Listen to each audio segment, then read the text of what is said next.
All right, so we got what happened to the Ferrus madness after he was killed. Uh-oh.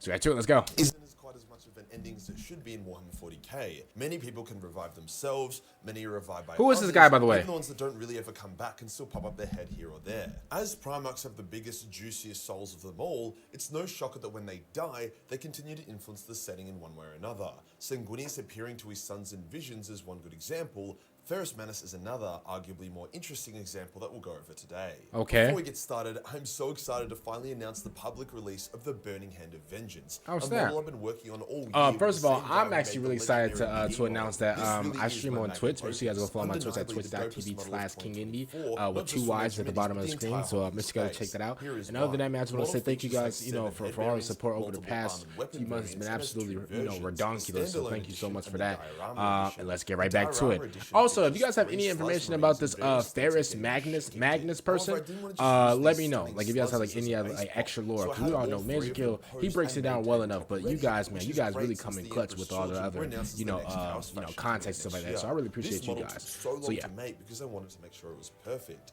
The proportions are great for all different scales, which works well because it is And bro, these available in Warhammer 4 prices are scales. absolutely We have a nasty. tabletop I'm gonna be scale honest for with your you. wargaming needs, 75mm art scale for those that want the details a bit bigger to paint. Then we have the 112 scale bust size for those that want a truly epic project. And because I hate myself, we also made a Titanic 1/6 don't say that. scale, which if you want to buy, you need to inquire. Majorkill, I first for like you, various bro. I reasons. like you. This model is limited, not because I hate you, but because its detail makes it hard to mass produce. So we're only running it for 2 weeks only. Okay. Or less now because the model technically launched on Friday. And I'm also not sure if I'll ever bring it back, so you don't want to miss out on getting your hands on quite literally the dopest model I've ever produced. Okay. While you're checking them out, we're What a also promo, running a 30% okay. off Hey, Black this man- Friday hey, sale on the rest of the range, this man is which promoting the of the cheapest promoting, it's okay. ever been. So there's never been a better time to stock up on some major minis. The best way to support the channel while getting yourself something sick. Today we'll go over exactly what happened to Ferrus Manus when he died, including what became of his corpse, his silver arms, and his very soul. Now let's get into it. Let's get into it.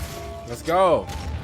All right. Ferrus was a stubborn bastard. Death was never going to be his true end. Okay. It definitely didn't do him any favors. When Ferrus was slain, his body was quickly mutilated by the Emperor's children and other traitor marines. They all sliced off pieces of him as trophies or just for fun.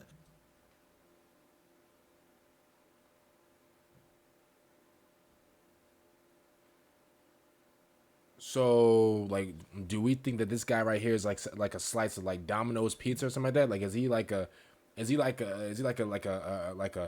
golden like Pizza Hut pizza? Why are we slicing? Hello? Like, am I not? Like, is he like, huh?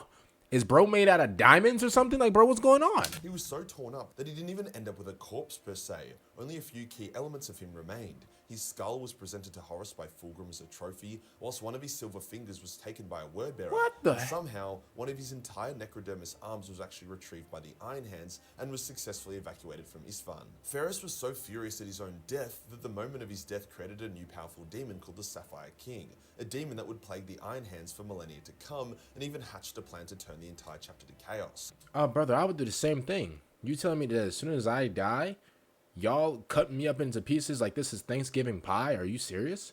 Brother, I'm turning into like one of those demon little things as well. I'm gonna be honest with you, bro. Everybody's getting it. I'm hunting everybody. Are you like, bro, like bro, I'm poking people in their sleep or something. Like, bro, something gotta give. Are you serious? Bro, like, is he like a piece of like apple pie? Like, is he like Aunt Debbie's like pie? Or like, why are people like cutting this man up? Like, bro, this ain't like a science project. What's going on? More on that later. However, as a side note, imagine being so pissed off at your own death that it created a cosmic entity. Facts. I can love Ferrus, man. Bro, I would be pissed off too. Like, bro, well, you guys would go, bro. Listen, I would crash out if I die, bro, and like, you know, my soul like goes up, but like as I'm levitating, I look down like these, and I see everybody just oh, bro, oh, you want a piece? Oh, here you go, just slicing it like it's like pizza or something like that. Are you serious? Bro, I'm hunting everybody, bro. I don't care what you say. Now, as a Primarch, Ferrus' soul was too powerful to just dissolve in the warp or be eaten by demons. If the warp god theory is correct, which I think it is, then Ferrus' soul would have returned to its home in the warp. Malcador and the Emperor said that given enough time, they would be able to revive Ferrus. However, they didn't have the time during the heresy. I believe they would have done this via creating Ferrus a new body and then coaxing his soul back into it. However, they couldn't, so Ferrus was left in limbo. Various things would happen to his various different pieces from here on, and none of it was good. His finger, taken by the Wordbearer, would be used to cut off a piece of the Fulgurite, a shard of the Emperor's psychic might, that was stuck in Vulcan's chest, to then be used for his own nefarious purposes. Ferrus's necrodermis arm, taken by the Iron Hands, would be used to create a large robot automata, which, in their grief, many Iron Hands would worship as Ferrus reborn, pushing the Iron Hands further down the path of the machine, and low-key ruining them as a legion and a chapter. Hello? On the topic, actually, where the Iron Hands had two paths, one led to glory, the other to becoming the most unlikable, irrelevant first founding chapter, and tragically they chose the wrong path. This automata would be destroyed by Vulcan, who saw it as an abomination and mockery of Ferrus. Bro, this is why Vulcan is so great. Bro, Vulcan even looked at this freakazoid stuff and was like, wait a minute, what are you guys doing? Oh no, let me put an end to this at once. And he put an end to it. See, this is why Vulcan's like literally the greatest of all time. He's better than like your favorite Primarch. Bro, he saw this freak stuff and was just disgusted by it, because I am. Bro, you got these people just taking this dude body, or sorry, his dead body, just using it to, like, bro, what type of freaks are you guys?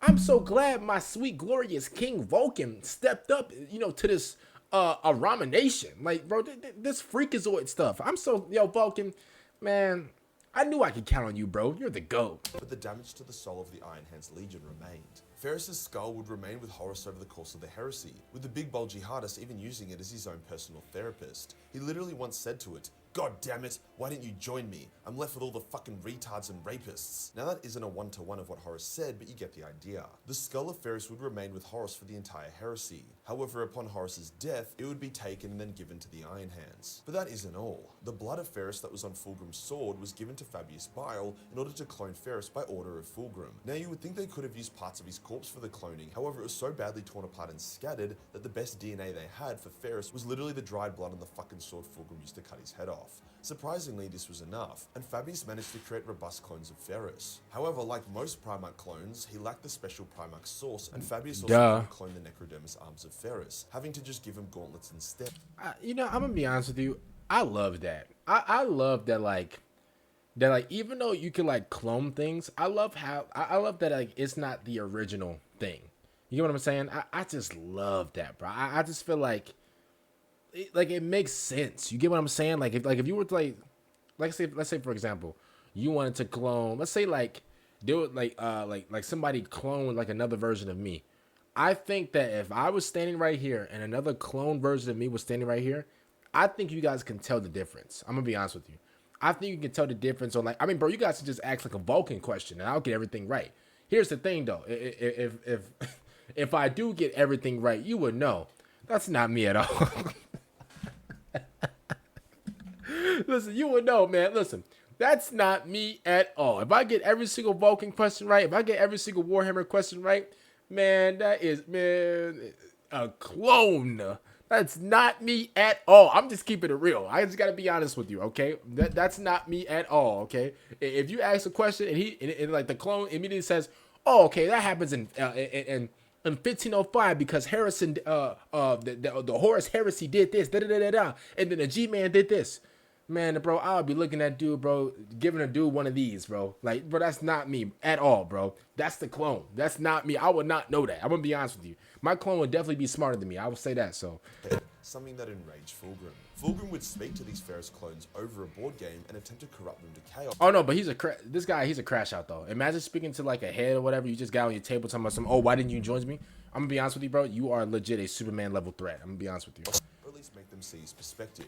Each time, the Ferrus clones would slowly regain their memories and then reject and fight their brother. Despite being a clone, Ferrus would still put up a fight. However, each and every time the demonic Fulgrim would win, kill the Ferrus clone, and then they would bring in another. This cycle happened dozens of times, with Ferrus never even getting remotely close to falling to chaos, causing Fulgrim to eventually abandon the attempts, much to Fabius's relief. I can't imagine how resource intensive it would have been to clone a Primarch dozens of times, let alone the time cost as well. Not to mention, every clone was armored in Primarch warplate, which also would have been very expensive. So Ferrus's corpse was completely fucked with and violated, even being used to clone himself and then have those clones butchered. But what about his spirit? What's the well, point? Tragically, when Vulcan was captured and begun getting tortured by Conrad Curse, Vulcan vividly hallucinated Ferrus. The Ferrus ghost would taunt Vulcan and call him weak. However, this was more than likely Vulcan's own fracturing sanity combined with his guilt over Ferrus's death, rather than Ferrus actually being a dick and haunting Vulcan.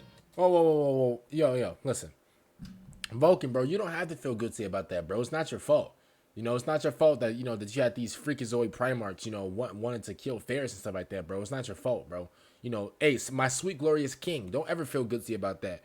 If anything, bro, you should really just give the guilt to me, you know, because I wouldn't even want I even want your sweet, your highness, graciousness to even endure into like that sadness. So, you know, I'm just keeping it real. Like Vulcan, like if you ever feel any type of guilt, man, just send that thing to me like an email, man. However, it wasn't just all humiliation for the Primarch of the 10th. During the war in the Webway, just as the final Custodian force was being overwhelmed, the Emperor arrived and saved them after 1,000 Psykers were fed to the Golden Throne to give him a couple of minutes to go hero mode. When the Emperor arrived, he brought the righteous fire of all of his frustration and rage and injustice. Ferrus manifested via the Emperor calling out to the betrayed souls of Isfahan, summoning forth what is widely considered to be the first manifestation of the Legion of the Damned, led by none other than the flaming, vengeful spirit of Ferrus Manus himself, which, if you can't put two and two together, was the inspiration for the Burning Hand of Vengeance. Ferrus led his burning legions against the forces of Hell, driving them back and giving Ra and Dimian enough time to run into the Webway, as well as the Emperor and his forces enough time to extract the palace. It was a short scene, but it was sweet. Ferrus' soul being given a chance to vent some of its wrath at all the injustice it had received. So he was like he looked like the Warhammer version of like Ghost Rider or something like that. Okay. Hey, shout out to Ferrus, man.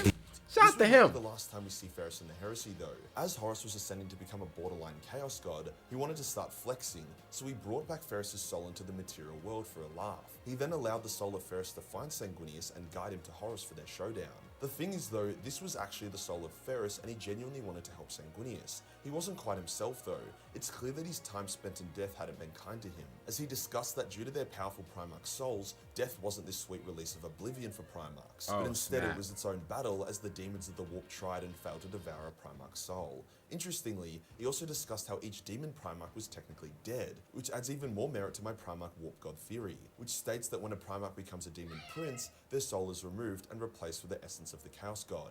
Thus they lose their Primarchness, making demonic ascension a side grade, not an upgrade. Hence it would make sense that their now discarded Primarch souls would come under attack by warp denizens. Sanguinius could literally hear the screaming and moaning of Angron, Fulgrim, Mortarion, and Magnus. In a more heartwarming moment, when Sanguinius declared he would kill Horus, the ghost of Ferrus smiled, something that triggered an emotional response in Sanguinius since he missed Ferrus deeply. After all, Ferrus was one of the most well-liked of all Primarchs. Horus doesn't actually end up liking that the spirit of Ferrus becomes Sanguinius' guide and hype man, so he half-heartedly attempts to banish Ferrus, but Ferrus' unbreakable will resists and he continues guiding Sanguinius. His final line to his angelic brother is, "The bastard has my skull. Fetch it back. I don't much like being a trophy." Okay, I can't lie to you. That's hard. That's something that I would say. That's something that I would say to Vulcan. Okay, hey, I'm gonna be honest with you. That line was hard. That was a hard line. It was taken from us too soon. That was a hard line. Tragically, Sanguinius would die much in the same way Ferrus did, rushing ahead alone to challenge a greater foe. The last thing Sanguinius would see before death is Ferrus' skull, glaring at him. As an interesting note, when Horus was slain by the Emperor, the psychic backlash allowed the Ferrus ghost to briefly materialize on Medusa in front of the Iron Hands, where he declared that when the time was right, he would return to them, because GW wanted to leave the door open for every Primarch to potentially return if they think it would make them a lot of money. Since then, though, Ferrus has been well and truly dead. He doesn't seem to appear to his sons in visions like Sanguinius does, and there also isn't anyone alive who has the knowledge or power to bring him back. Dang. The only way he returns is because he'd be too angry and stubborn to stay dead, and he would come back as the burning avatar of the Legion of the Damned, which he has done before, so who knows. Now, in regards to that Sapphire King demon, it finally sprung its master plan in the recent setting. So the Iron Hands have been suppressing their emotions for millennia to try avoid the temptation of chaos and to overcome the weakness of flesh. However, in doing that, they had created a weakness to chaos, the repressed emotion making them more vulnerable, not less. So while they were being attacked and corrupted in an ambush, their leader realized their folly and ordered all Iron Hands to unleash their rage and emotion, to turn off their emotion blockers and become the fury of Manus. They did so. Bro said, you know what, bro, turn off the blockers in the head and become straight crash outs. Basically. That's basically what he said. He said, bro, you know what, man, forget all this. You know what, we're falling into lust. That's basically what's happening, man. We falling into lust right now. You know what, man, forget all that, bro. Bro, shut the blockers down in the mental, bro, and become straight crash outs. That's something that I would say, you know, to the salamanders, but we're just too nice. The emotional explosion of righteous rage was like a physical smack to the demons. The furious Iron Hands slaughtered the demonic horde, Emperor's children, and even the Sapphire King himself was utterly destroyed. In doing so, the Iron Hands chapter was reborn on the right path. With the opening of the Great Rift, many Ironhands believe this was the time Ferrus was speaking of when he said he would return, and who knows, maybe it is. After all, the Emperor is waking up, and he's the only one that can bring Ferrus back. If you enjoyed the video, Really? pick up the Burning Hand of Vengeance. Shout out to Majorkill, man, for this video. Make sure you guys like the video, subscribe to the channel if you guys are new. If you like my reaction to this, shout out to Majorkill. Make sure you guys will check him out. Also, I have a Twitch, twitch.tv/KingND with 2 Y's. Is at the bottom of the screen, you know, just in case you guys need like a little visual, little reading or whatever. You know, I'm down to help you guys out, just like you helped me out. Other than that, man, comment down below. What do you guys think about this video? Comment down below some more Warhammer videos, some more game trailers that you want me to react to, some more whatever. I got you guys, and thank you guys so much for all the support. It really means a lot. I'm gonna see you guys later. Peace out.